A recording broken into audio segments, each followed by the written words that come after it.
Tim Pawlenty calls cap and trade a clunker, but once he was a national leader on climate change. John Huntsman collaborated with Homeland Security Secretary Janet Napolitano on immigration reform when both of them were governors. And Mitt Romney would rather talk about anything than his Massachusetts health care plan.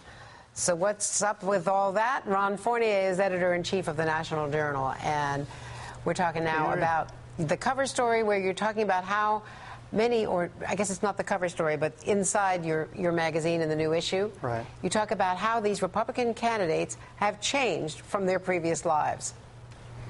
Oh, it's dramatic. You know, every election cycle, every race, you have candidates who have evolved and changed their positions over the years. But this field of Republican candidates are flip-floppers on steroids. It's just amazing how they've changed their positions. And it says as much about the changing party as it does them.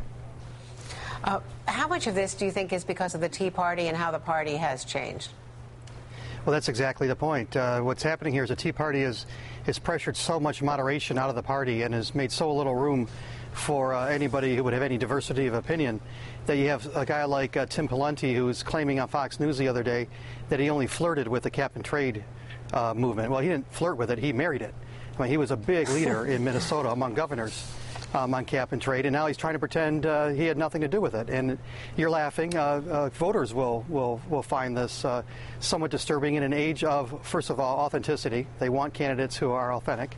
And second of all, you can't run from your record nowadays. You can't say one thing in one state or one thing in one year and turn around and change your position without it being held up against you. And just like Romney did last cycle, several other candidates, including Pawlenty, Huntsman, and even Newt Gingrich, are going to be eating their words this cycle. And just to give you a little taste of what happened in the last cycle, here's a little bit of tape from the Al Gore climate change campaign, which includes some unlikely players. Hi, I'm Nancy Pelosi, lifelong Democrat and Speaker of the House. And I'm Newt Gingrich, lifelong Republican, and I used to be Speaker. We don't always see eye to eye, do we, Newt? No, but we do agree our country must take action to address climate change. In state after state, we are taking action. Now it's time for Congress to act by capping greenhouse gas pollution. When we say things like we want to have 25% of our energy from renewable sources by the year 2025, that's a goal or a strategy, but you also have to make sure that those goals are realized. That was then. This is now. So to be continued, Ron, but it's great that you at the National Journal have brought this all to our attention. Thanks a lot.